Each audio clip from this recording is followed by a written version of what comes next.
കാര്യങ്ങളൊക്കെ നടക്കുന്നുണ്ടല്ലോ. Hema committee report കക്ഷി പറയുകയാണ്, അമ്മേനെ കുറിച്ചാണ് സിനിമാ സംഘടന, അമ്മേനെ കുറിച്ചാണെങ്കിൽ അമ്മേനെ ഇറങ്ങി വരുമ്പോൾ വേണം ചോദിക്കാം, വീട്ടിൽ നിന്ന് ഇറങ്ങി വരുമ്പോൾ വീട്ടുകാര്യം ചോദിക്കാം, ചായക്കടയിൽ നിന്ന് ഇറങ്ങി വരുമ്പോൾ ചായയുടെ കാര്യം ചോദിക്കാം.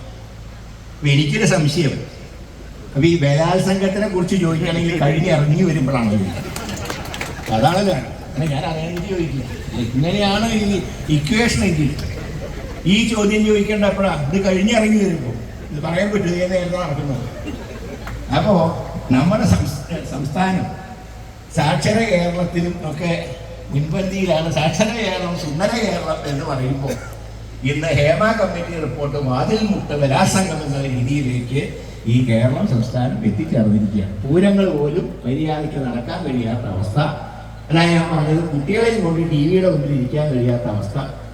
ഇനി കുറെ പറയാനുണ്ടെങ്കിൽ സ്ത്രീകൾ മുമ്പിലുള്ളതുകൊണ്ട്, പിന്നെ ഇത് നല്ലൊരു ചടങ്ങായതുകൊണ്ട് ഞാൻ ബാക്കി കാര്യങ്ങളെ കുറിച്ചൊന്നും പറയുന്നില്ല.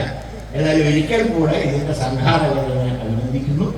ഈ ഒരു ചടങ്ങ് നിർവഹിക്കാൻ വേണ്ടി മാത്രമാണ് ഞാൻ ഇരുന്നത്.